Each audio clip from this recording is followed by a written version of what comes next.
மாணவ நண்பர்கள் அனைவருக்கும் வணக்கம். நான் உங்கள் பொன்வேல் பாண்டியன், நடப்பு நிகழ்வுகள் ஆசிரியர். இன்றைய தினம் டிசம்பர் 5ஆம் தேதி 5ஆம் தேதிக்குரிய நடப்பு செய்திகளை டிஎன்பிஎஸ்சி போட்டித் தேர்வுகளில் சமீப காலங்களில் எப்படிலாம் கேள்விகள் கேட்குறாங்களோ அதன் அடிப்படையில் நியூஸ் பேப்பரை நல்லா படித்து அதிலிருந்து சப்ஜெக்ட் சம்மந்தப்பட்ட எல்லா கரண்ட் அஃபேர்ஸையும் சூப்பரான முறையில் தொகுத்து வழங்க போகிறோம். அதனால் ஒரு நல்ல ஒரு நோட் எடுத்துக்கோங்க, சூப்பரான ஒரு பெண் வச்சுக்கோங்க, தொடர்ந்து ஃபாலோ பண்ணுங்கள். சரியாமா?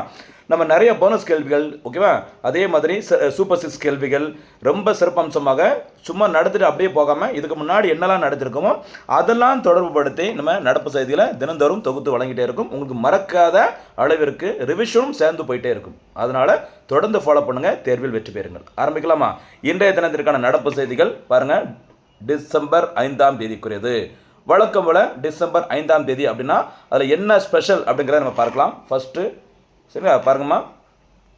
டிசம்பர் 5 2025 நடப்பு செய்திகளை டிசம்பர் 5ஓட முதல் முக்கிய தினம் தமிழ்நாட்டின் முன்னாள் முதலமைச்சர், சரியா, புரட்சி தலைவி அம்மா தங்க தாரகை என்று தமிழக மக்களால் அன்போடு அழைக்கப்படும் முன்னாள் முதலமைச்சர் செல்வி ஜெயலலிதா அம்மையார் அவர்களின் நினைவு தினம் டிசம்பர் 5ஆம் தேதி. சரியா, டிசம்பர் 5 2016 அன்று பார்த்தீங்கன்னா உடல்நலக் குறைவு காரணமாக ஜெயலலிதா அவர்கள் மரணம் அடைஞ்சிருந்தாங்க.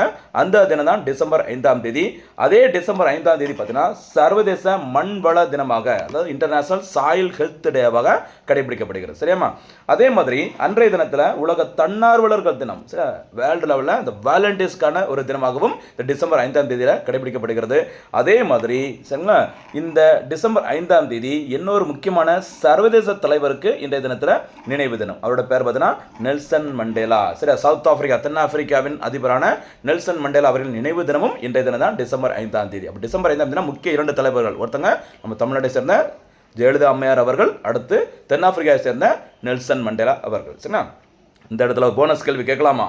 நெல்சன் மண்டேலா அவர்கள் எழுதிய சுயசரிதை புத்தகத்தின் பெயர் என்ன? சரி, அந்த ஆட்டோபயோகிராஃபி புக்கு என்ன பெயருங்கிறத மறக்காம கமெண்ட்ல சொல்லுங்க. சரியா, ஜெயலலிதா அவர்கள் பார்த்தீங்கன்னா தமிழ்நாட்டில் 6 முறை முதலமைச்சராக இருந்து தமிழ்நாட்டில் அதிக முறை முதல்வர் என்ற சாதனை படைத்தவர், மறக்கக்கூடாது. சரியாமா? அவங்க 1982ஆம் ஆண்டு அதிமுக கட்சியில் இணைஞ்சாங்க. 1984ஆம் ஆண்டு முதல் முறையாக பார்த்தீங்கன்னா ராஜ்யசபா மாநிலங்களவை எம்பியாக தேர்ந்தெடுக்கப்பட்டிருந்தாங்க. 1989ஆம் ஆண்டு என்று பார்த்தீங்கன்னா போடி நாயக்கனூர் தொகுதியில் முதல் முறையாக சட்டமன்ற உறுப்பினராக வெற்றி பெற்றாங்க ஜெயலலிதா அம்மையார் அவர்கள். ஓகேவா? அதுக்கப்புறம் 91ஆம் ஆண்டு முதல் அவங்களுடைய முதல்வர் பணி தொடங்குகிறது.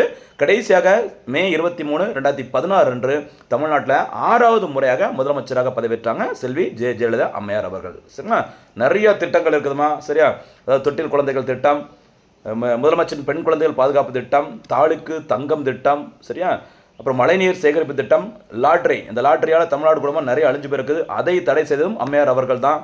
சரிங்களா, அப்புறம் அம்மா உணவகம், அம்மா குடிநீர், அம்மா மருந்தகம், சரிங்களா, இப்படி நிறைய திட்டங்களை அப்புறம் இலவச மடிக்கணினி திட்டம், சொல்ல முடியாது, அவ்வளோ இருக்குது. சரியா, தனியாக நம்ம ஒரு நாள் அதுக்கு ஒரு ஸ்பெஷல் வீடியோ கூட நம்ம போடலாம். சரிங்களா, இப்படி நிறைய சாதனையை படைத்த ஜெயலலிதா அம்மையார் அவர்கள் டிசம்பர் 5 2016 அன்று இறந்துட்டாங்க.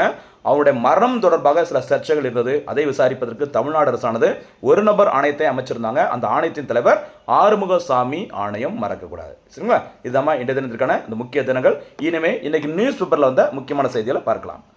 ஃபர்ஸ்ட் நியூஸ் பாருங்க, புதிய தொழிலாளர் சட்டம். சரியா, பாருங்க, புதிய தொழிலாளர் சட்டம் ஏப்ரல் 1ஆம் தேதி முதல் அமல். ஓகேவா, நம்ம ஏற்கனவே பார்த்துருந்தோம், இதுக்கு முன்னாடி கண்டிப்பாக தெரிஞ்சிருக்கும். நம்ம வீடியோ தொடர்ந்து பார்க்குறவங்களுக்கு தொழிலாளர்கள் நலன், சரியா, தொழிலாளர் நலனுக்காக இதுக்கு முன்னாடி இருந்த ஒரு 29 சட்டங்களை, எத்தனைமா 29 சட்டங்களை ஒருங்கிணைத்து மெர்ஜ் பண்ணிட்டு 4 புதிய தொழிலாளர் சட்டங்களை மத்திய அரசு உருவாக்கியது. சரிங்களா, அது என்னென்ன சட்டங்கள் அப்படிங்கிறத பாருங்க. புதுசாக உருவாக்கப்பட்ட ஒரு 29 பழைய சட்டங்களை ரொம்ப கன்ஃபியூஸாக இருந்தது, அதெல்லாம் ஒன்றா மெர்ஜ் பண்ணி 4 சட்டமாக மாற்றிருக்கிறாங்க. அது எந்தெந்த 4 சட்டங்கள் அப்படிங்கிறத பாருங்கள். முதல் சட்டம் ஊதிய சட்டம் 2019. சரியா, ஆண் பெண் பாகுபாடு இல்லாமல் அனைவருக்கும் சம ஊதியம் வழங்கப்பட வேண்டும். சரியா, ஓட்டின்னு சொல்லுவாங்களே, ஓவர் டியூட்டி, எக்ஸ்ட்ரா வேலை பார்த்தா 2 மடங்கு சம்பளம் வழங்க வேண்டும். இப்படி நிறைய விஷயங்களை கொண்டு இந்த ஊதிய சட்டம் 2019 கொண்டு வரப்பட்டது. ஓகேவா, அடுத்து தொழிலக உறவு விதி 2020, சமூக பாதுகாப்பு சட்டம் 2020, பணி பாதுகாப்பு சுகாதாரம் பணி சூழல் விதி 2020. அப்போ ஒன்று மட்டும் 2019, மிச்சம் 3மே 2020. இந்த 4 சட்டங்களுக்குமான ஓகேவா அறிவிக்கையானது மத்திய அரசினால் வெளியிடப்பட்டது. எப்போன்னு சொல்லி பாருங்கம்மா, சூப்பரான டேட்டு, நவம்பர் 21ஆம் தேதி. இது 3 இந்த புதிய தொழிலாளர் சட்டங்களுக்கு சரிங்களா எப்போ வந்துட்டு இந்த அறிவிக்கை வெளியிட்டாங்க நவம்பர் 21ஆம் தேதி.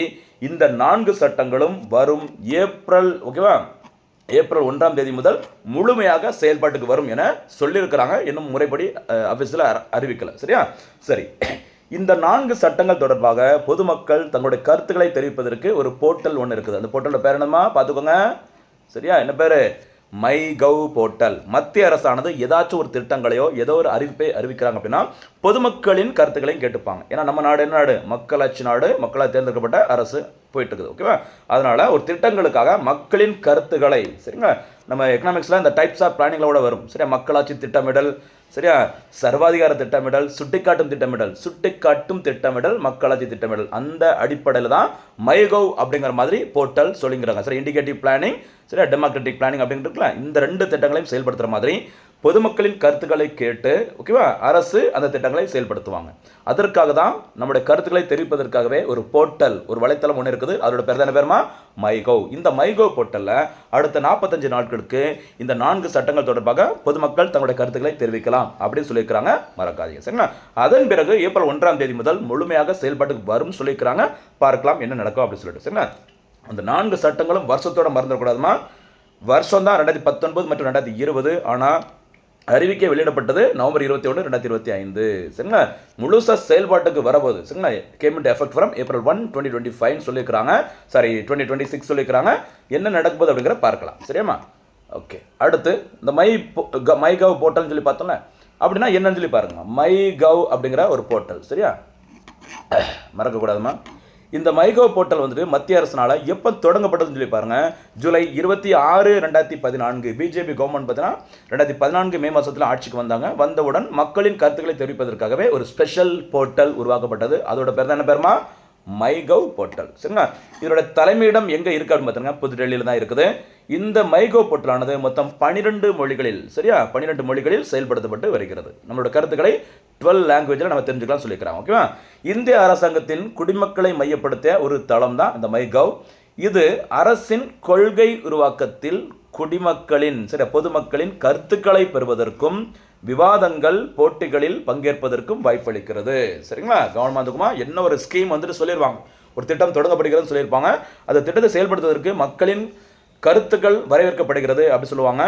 அதே மாதிரி சுதந்திர தினத்தன்று இந்திய பிரதமர் நரேந்திர மோடி அவர்கள் வந்து உரையாற்றிருந்தாங்க. அவருடைய இண்டிபெண்டன்ஸ் டே ஸ்பீச்சுக்கு முன்னாடி பேப்பரில் அட்வர்டைஸ்மெண்ட் மாதிரி கொடுத்துருந்தாங்க. என்ன அப்படின்னு சொல்லி பார்த்தீங்கன்னா இந்திய பிரதமர் நரேந்திர மோடி அவர்களின் சுதந்திர தின உரையில் என்னென்ன சிறப்பம்சங்கள் இருக்கலாம், பொதுமக்களின் கருத்துக்கள் வரவேற்கப்படுகிறது அப்படின்னு சொல்லிட்டு விளம்பரப்படுத்தியிருந்தாங்க. அது எதன் மூலம் நம்ம சொல்ல முடியும்? மைகவ் போர்ட்டல் மறக்கக்கூடாது. சரிங்களா ரொம்ப ரொம்ப முக்கியமானதுமா. ஓகேவா இது தவிர பாருங்க மத்திய மாநில அரசுகள் இரண்டையும் உள்ளடக்கியது இந்த போர்ட்டல். இந்த போர்ட்டல் ஆனது குடிமக்கள் நிர்வாக நடவடிக்கைகளில் நேரடியாக பங்கேற்கவும் தங்களது கருத்துக்களை தெரிவிக்கும் உதவுகிறது. ஒரு ஆஃபீஸர், அவர் ஐஏஎஸ் ஐபிஎஸ் ஆஃபீஸராக இருந்து திட்டத்தை வந்து செயல்படுத்துவாங்க. நம்ம திட்டத்தில் பங்கேற்பதற்கு மக்களும் இருக்கணும். அதற்காக தான் இந்த மை கவ் போர்ட்டல் 2014 மறக்காதீங்க. சரியாம்மா ரொம்ப அது முக்கியமான ஒரு போர்ட்டல் அது. அடுத்து நம்ம தினந்தோறும் ஒரு திட்டம் பார்ப்போம்னு சொன்னல, அந்த வகையில் இன்றைக்கி நம்ம பார்க்கக்கூடிய திட்டம் என்னன்னு சொல்லி பாருங்கள். சூப்பரான ஒரு திட்டம், அடிக்கடி நியூஸ் பேப்பரில் வந்துகிட்டே இருக்குது.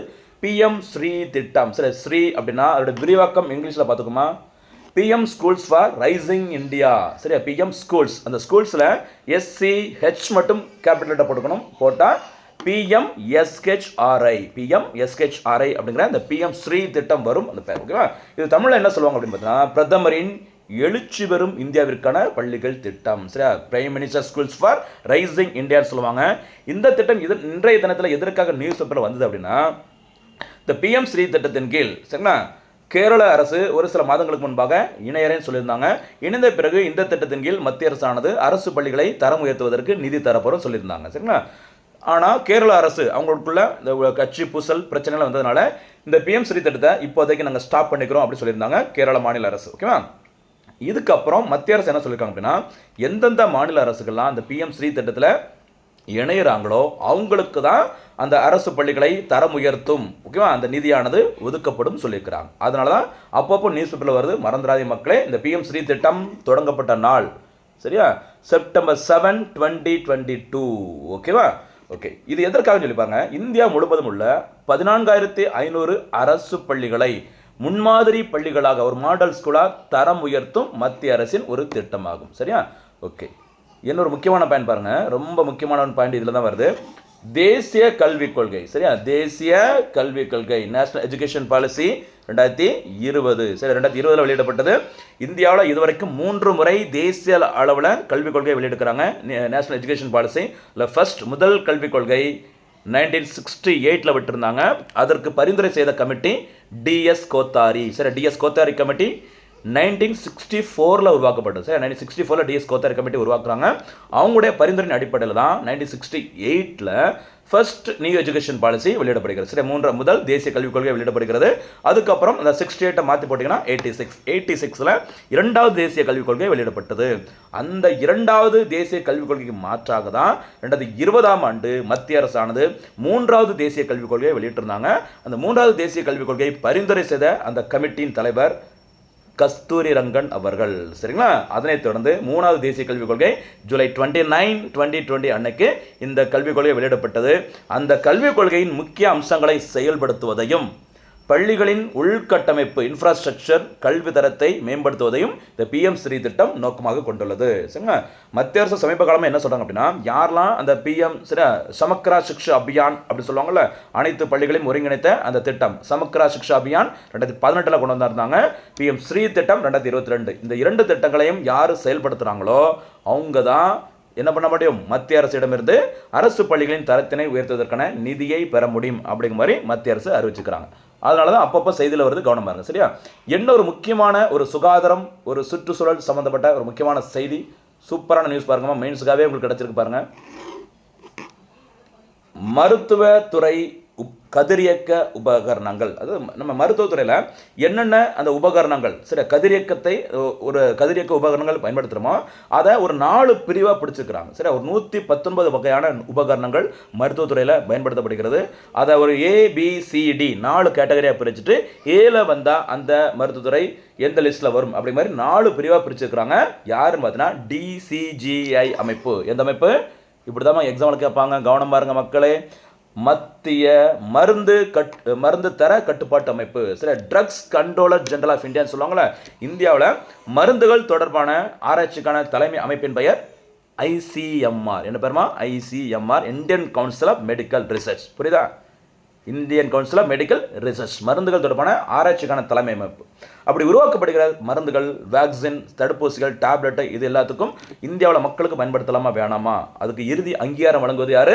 இந்த DCGI அமைப்பு. இந்த DCGI அமைப்பு தான் 4 வகையாக இந்த மருத்துவத்துறை கதிரியக்க உபகரணங்களை வகைப்படுத்தியிருக்கிறாங்க. சரியா? இந்த இடத்துல ஒரு போனஸ் கேள்வி, ICMR DCGI இரண்டோட விரிவாக்கம் மற்றும் அந்த அமைப்புகள் எப்போது உருவாக்கப்பட்டது அப்படிங்கிற மறக்காம பதில்களை சொல்லுங்க. சரியாம்மா? நமக்குன்னு ஒரு தேடல் இருந்தால் மட்டும்தான் எப்போவுமே நம்ம மைண்டும் ஷார்ப்பாக இருக்கும். சொல்கிறது மட்டும் படிச்சுட்டு போகாமல் உங்களையும் வேலை செய்ய வைப்பேன், ஆக்டிவாக இருக்க வச்சுட்டே இருப்பேன். அதனால தான் அப்பப்போ கேள்விகள் கேட்பேன். புரியுதா உங்களுக்கு? அவ்வளோ எஃபோர்ட் போட்டுருக்கோமா, டைம் ஒதுக்கி தயவுசெய்து பயன்படுத்திக்கோங்க. இந்த வருஷம் நம்ம வேலை வாங்கி ஆகணும். சரியாம்மா? ஓகே, பாருங்கள். அதன்படி 119 மருத்துவ உபகரணங்கள் அதன் தன்மைக்கு ஏற்ப A முதல் D வரையிலான பாதுகாப்பு வரையறைக்குள் கொண்டு வரப்பட்டுள்ளது. சரிங்களா? சரி, இப்போ பார்க்கலாமா என்னென்ன கேட்டகரி, அந்த 4 என்னென்ன கேட்டகரியில் அந்த மருத்துவ உபகரணங்களை பிரிச்சிருக்காங்க அப்படின்னா பாருங்கள். அந்த மருத்துவ உபகரணங்களானது A வகையில் இருந்ததுன்னா, சரி லிஸ்ட் Aல வந்தது அப்படின்னா மிக குறைந்த ஆபத்து. சரியா? மிக குறைந்த ஆபத்தில் இதன் மூலம் மிக குறைந்த ஆபத்து தான் இருக்கும் அப்படி சொல்கிறாங்க. B கேட்டகரியாக இருந்தால் குறைந்த ஆபத்து, மேலே சொன்ன A வந்து மிக குறைந்த ஆபத்து, B அப்படிங்கிறது குறைந்த ஆபத்து, C என்பது மிதமான ஆபத்து, D என்பது அதிக ஆபத்து உடையது அப்படின்னு சொல்லிட்டு 4 பிரிவாக பிரிச்சுக்கலாம். இது ஒரு விழிப்புணர்வுக்காக கூட கேட்கலாமா? இப்போ நம்ம சிப்ஸ் பேக்கெட்டு சரி டேப்லெட்லாம் சாப்பிடும், அதில் பார்த்தீங்கன்னா ரெட் கலரில், க்ரீன் கலரில், இந்த ப்ளூ கலர்லாம் இருக்கும். சரி, ரெட் கலர் இருந்தால் பியூர் வெஜிடேரியன், ரெட் இருந்தால் நான்வெஜ்னு சொல்லுவாங்க, ப்ளூன்னா கெமிக்கல் சொல்லுவாங்களா, அந்த மாதிரி விழிப்புணர்வு இந்த ABCD அந்த தரவரிசை நமக்கு தெரிஞ்சிருக்கணும். இதுக்காகவும் சில கொஸ்டின்ஸ் கேட்பாங்க, கவனமாக இருங்க. சரியாம்மா? அலர்ட்டாக இருக்கணும். அதுக்கு தான் அந்த செய்தி விட்டுறக்கூடாது. அடுத்து இலங்கை தொடர்புடைய செய்திகள் பாருங்கம்மா, முக்கியமான ஒரு செய்தி.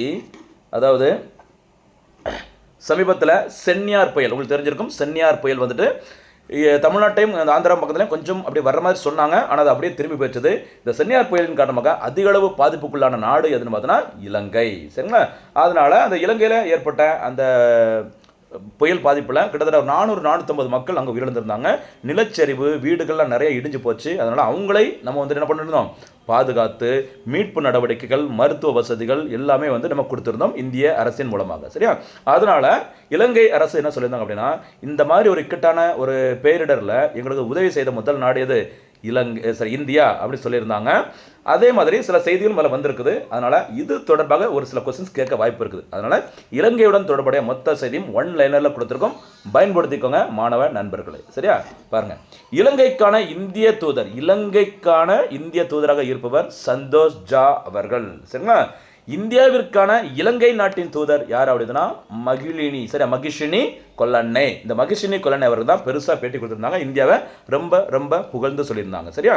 இலங்கைக்கான தற்போதைய மற்றும் இலங்கையின் முதல் இடதுசாரி அதிபராக தற்போது இருப்பவர் அனுரகுமார திசநாயக்கே. அதே மாதிரி இலங்கையின் பிரதமராக பிரைம் மினிஸ்டராக இருப்பவர் யார் பார்த்தீங்கன்னா கலாநிதி மாறன். அப்படிதானமா? கலாநிதி ஹரிணி அமரசூரிய. ஓகேவா? கவனமாக இருந்துக்கோங்க. நம்ம பேர்லாம் திசநாயக்கா, அமரசூரியான்னு அந்த துணை எழுத்தோட முடியும். இலங்கையில் பார்த்தீங்கன்னா அந்த துணை எழுத்து இருக்காது, ஈஸியாக கண்டுபிடிச்சிடலாம். சரிங்களா? அப்போ இலங்கையின் பிரதமர் கலாநிதி, இலங்கையின் அதிபர் அனுரகுமார, மறக்கக்கூடாது, விட்டுறக்கூடாது. சரியாமா?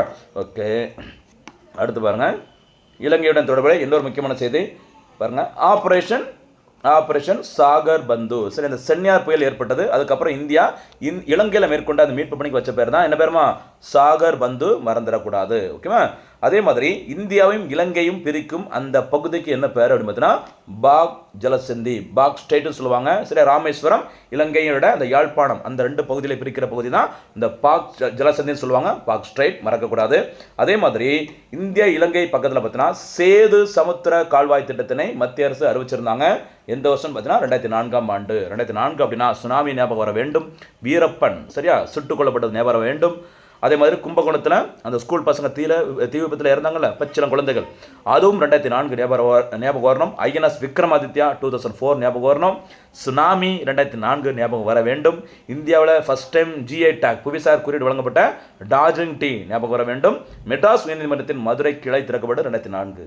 இந்த லிஸ்ட்டில் சேது சமுத்திர கால்வாய் திட்டம் அறிவிக்கப்பட்டது 2004ஆம் ஆண்டு, மறக்கக்கூடாது. இதுக்கு தான் நம்ம சொல்கிறது, எப்போவுமே நம்ம இதுக்கு முன்னாடி நடத்தினதையும் விட்டுற மாட்டோம், தொடர்ந்து ஃபாலோ பண்ணிட்டு வாங்க. வாய்ப்பு கிடைக்கும் போது நம்ம ரிவிஷன் பண்ணிட்டே இருப்போம். சரியா? நல்ல டைம் இருக்குமா, ஆனுவல் பிளானர்லாம் பார்த்துருப்பீங்க. ஓகே, பாருங்கள், இன்றைய ஒரு வரி செய்திகள், அதாவது பெருசாக சொல்லிக்கிற மாதிரி இருந்தாலும் சொல்ல முடியாட்டினாலும் சரிங்களா, தேவையில்லாட்டினாலும் ஒரு சில லைனில் சில கொஸ்டின்ஸ் வந்துட்டு எக்ஸாமில் கேட்பாங்க. அதை எடுத்து நியூஸ் பேப்பரில் என்ன சொல்லியிருக்காங்களோ அது மட்டும் எடுத்து கொடுத்துருக்கோம். நிறைய இருந்தாலும் செய்தித்தாள் இடம்பெற்ற ஒரு முக்கியமான ஒரு வரி செய்திகள் பாருங்கள். காவேரி நதிநீர் மேலாண்மை ஆணையத்தின் தற்போது தலைவராக இருப்பவர் SK ஹல்தார். யாருமா? காவேரி நதிநீர் மேலாண்மை ஆணையத்தின் தற்போதைய தலைவர் SK ஹல்தார். அவங்க தான் இந்த மேகதாது அணை அது எதுன்னு அப்பப்போ செய்தி வந்துகிட்டே இருக்கும். சரிங்களா? முறைப்படி ஏதாவது தீர்ப்பு வரும்போது நம்ம டீட்டெயிலாக பார்த்துக்கலாம். சரிங்களா? இந்த இடத்துல வாய்ப்பு கிடைச்சா பதில் சொல்லுங்கள். காவேரி நதிநீர், ஓகேவா? அதோட அந்த காவிரி நதி நீரை எந்தெந்த மாநிலங்கள், யூனியன் பிரதேசங்கள் பங்கிட்டுக் கொள்கின்றன, அவங்களுக்கான ஷேர் என்ன, எத்தனை TMC நீர் அப்படிங்கிறது தெரிஞ்சால் பதிலை சொல்லுங்கள். சரியாமா? ஓகே, அடுத்து 5%, 18% என்ற GST இரண்டு விகிதங்களில் விதிக்கப்படும் அந்த GST வரி விதிப்பு முறையானது நடைமுறைக்கு வந்தது செப்டம்பர் 22, 2025. இதுவும் பெருசாக பேப்பரில் போட்டிருந்தாங்க. நிர்மலா சீதாராமன் அவர்கள் பெருசாக பேட்டி கொடுத்துருக்கும் போது நிறைய கதைகள் இருந்தது. அது அந்த ஒரு லைன் இப்போதைக்கு நம்ம போதும். சரியா? அடுத்து இன்னொரு முக்கியமான திட்டம் கலைஞர் மகளிர் உரிமை தொகை திட்டம். அதுவும் இன்னைக்கு நியூஸ் பேப்பரில் வந்திருக்குது. சரியா? செப்டம்பர் 15 அறிஞர் அண்ணாவின் பிறந்தநாளை முன்னிட்டு காஞ்சிபுரம் பச்சைபாஸ் ஆடவர் கல்லூரியில் தமிழக முதலமைச்சர் MK ஸ்டாலின் அவர்களால் தொடங்கி வைக்கப்பட்ட திட்டம் கலைஞர் மகளிர் உரிமை தொகை திட்டம். சரியா? தகுதியுள்ள குடும்ப தலைவர்களுக்கு மாதந்தோறும் ₹1000 நிதி உதவி வழங்கும் திட்டம். இன்னைக்கு நியூஸ் பேப்பரில் ஏன் வந்தது அப்படின்னு சொல்லி பார்த்தீங்கன்னா, டிசம்பர் 12ஆம் தேதி எந்தெந்த மகளிர்லாம் இந்த திட்டத்தில் உரிமை தொகையை பெற முடியலையோ அவங்களுக்கு இந்த கலைஞர் திட்டத்தின் மகளிர் உரிமை தொகை திட்டத்தின் மூலம் இந்த ₹1000 வழங்கப்படும். சரிங்களா? அப்படிங்கிற மாதிரி தற்போதைய துணை முதலமைச்சர் உதயநிதி ஸ்டாலின் அவர்கள் தெரிவிச்சிருந்தாங்க. அதனால இந்த திட்டத்தை பற்றி ஒன்லைனில் கொடுத்துருக்கோம். இன்னொரு சந்தர்ப்பத்தில் இந்த திட்டத்தை பற்றி ஃபுல் டீட்டெயிலாக பார்க்கலாம். என்ன திட்டம்? கலைஞர் மகளிர் உரிமை தொகை திட்டம். செப்டம்பர் 15, 2023 தொடங்கி வைக்கப்பட்ட இடம் காஞ்சிபுரம். அடுத்து இன்னொரு சூப்பரான ஒரு திட்டம் பாருங்கள். இந்த மாதிரி அவேர்னஸ்க்காக சில திட்டங்கள்லாம் கேட்பாங்க பாருங்கள். குழந்தைகள் திருமணங்களை தடுக்க 100 நாள் விழிப்புணர்வு பிரச்சாரம். சில மாநிலங்களில் சரியா குழந்தைகள் திருமணத்தை தடுப்பதற்கு சட்டங்கள் இருந்தாலும் விழிப்புணர்வு ப்ரோக்ராம் நிறைய பண்ணாலும் சில இடங்களில் குழந்தைகள் திருமணங்கள் வந்து நடந்துட்டு தான் இருக்குது அப்படின்னு சொல்லிட்டு அதை தடுப்பதற்காக ஒரு அவேர்னஸ் கேம்பெயின் சரியா விழிப்புணர்வு பிரச்சாரம் மேற்கொண்டிருக்கிறாங்க. யார் அதை தொடங்கி வச்சாங்க, என்ன சட்டம் இருக்குது அப்படிங்கிறத பார்க்கலாம். பாருங்க, தற்போது மத்திய பெண்கள் மற்றும் குழந்தைகள் மேம்பாட்டு நலத்துறை அமைச்சராக இருப்பவர் அன்னபூர்ணா தேவி. என்ன தெரியுமா? அன்னபூர்ணா தேவி. அவங்க தான் இந்த பிரச்சாரத்தை தொடங்கி வச்சிருக்கிறாங்க. சரிங்களா? ஓகே. அதே மாதிரி இந்த குழந்தை திருமணங்களை தடுப்பதற்கு சரிங்க இந்தியாவில் சட்டம் கொண்டு வரப்பட்ட ஆண்டு 1929 1929 கொண்டு வந்திருந்தாங்க சாரதா சட்டம். அதுக்கப்புறம் அதில் நிறைய திருத்தங்கள் இதெல்லாம் கொண்டு வந்துட்டு தற்போது நடைமுறையில் உள்ள அந்த குழந்தை திருமண தடை சட்டம் எந்த ஆண்டு இயற்றப்பட்டது? 2006 2006 சரியா. ட்விட்டர் எக்ஸ்ன்னு சொல்கிறோம்ல, அந்த ட்விட்டர் அறிமுகப்படுத்தப்பட்டது. சூரிய குடும்பத்தில் குள்ளக்கோள் ட்வார்ஃப் பிளானட் என்று அறிவிக்கப்பட்ட ப்ளூட்டோ, அதுவும் 2006 சரியா. அதுக்கப்புறம் NREGS தேசிய ஊரக வேலை உறுதி திட்டம் தொடங்கப்பட்ட வருஷம் 2006. NDRF சரியா நேஷனல் டிசாஸ்டர் ரெஸ்பான்ஸ் ஃபோர்ஸ், அந்த சுனாமிக்கு பிறகு உருவாக்கப்பட்ட அமைப்பு நடைமுறைக்கு வந்தது 2006. அதே வருஷம் குழந்தை திருமண தடை சட்டம் வந்திருக்குது, மறக்கக்கூடாது. சரியாமா? ஓகே. தற்போது அமலில் உள்ளது இந்த சட்டம் 2006. கவனமாக இருங்க. ஓகேவா? ஓகே. அடுத்தபடியாக இன்னொரு செய்தி பாருங்க. 2006 இந்த சட்டம் மாற்றப்பட்டு பெண்களின் திருமண வயது 18 நிலைநாட்டப்பட்டது. இது தவிர கூடுதல் செய்தி பாருங்க. குழந்தைகள் பாதுகாப்புக்கான ஒரு இலவச அழைப்பு எண். சரி, குழந்தைகளுக்கு ஏதாச்சும் பிரச்சனை ஆச்சுன்னா அதுக்கான ஒரு டோல் ஃப்ரீ நம்பரையும் அறிவிச்சிருக்கிறாங்க மத்திய அரசு. அந்த நம்பர் 1098, மறக்கக்கூடாது. இந்த மாதிரி அவேர்னஸ்க்காக சில கொஸ்டின்ஸ்லாம் கேட்பாங்க, விட்டுறக்கூடாது. சரியா? அதே மாதிரி இந்து திருமண சட்டம் அதையும் தெரிஞ்சுக்கோங்க. 1955 ஹிந்து மேரேஜ் ஆக்ட் சரிங்களா. 1955 இந்து சக்சஷன் அதாவது இந்து வாரிசு சட்டம் 1956. இதே மாதிரி குழந்தைகள் தொடர்பான இன்னொரு சட்டத்தையும் மறந்துடக்கூடாது, போக்சோ சட்டம். என்ன சட்டம்? போக்சோ சட்டம் 2012 கொண்டு வந்தாங்க, குழந்தைகள் பாதுகாப்பிற்காக தான். சரிங்களா? இந்த போக்சோட விரிவாக்கம் என்ன அப்படிங்கிறத பதில சொல்ல பார்க்கலாம். போக்சோ POCS விரிவாக்கம் பதில்கள் சொல்லுங்க. இதுதான் இந்த தினத்துக்கு நடப்பு செய்திகள். என்னால் முடிஞ்ச அளவுக்கு எவ்வளவு முடியுமோ அந்த அளவுக்கு உதவிகள் செய்யறதுக்கு நான் தயாராக இருக்கேன். சப்போர்ட் பண்ணுங்க, ஃபாலோ பண்ணுங்க, கேட்கிற கேள்விகளுக்கு சிறப்பான முறையில் பதில் சொல்லுங்க. அதுதான் எனக்கு சந்தோஷமா இருக்கும். சரிங்களா? சரி, அடுத்ததாக இந்த தினத்திற்கான சூப்பர் 6 கேள்விகள். முதல் சூப்பர் 6 கேள்வி பாருங்க. சரியா? டெய்லி 6 அடிக்கணும். கிரிக்கெட்டில் நமக்கு பிடிச்ச ஸ்கோரே பார்த்தீங்கன்னா 6 தான் இருக்கும், இல்லைன்னா க்ளீன் போல்டாக இருக்கும்.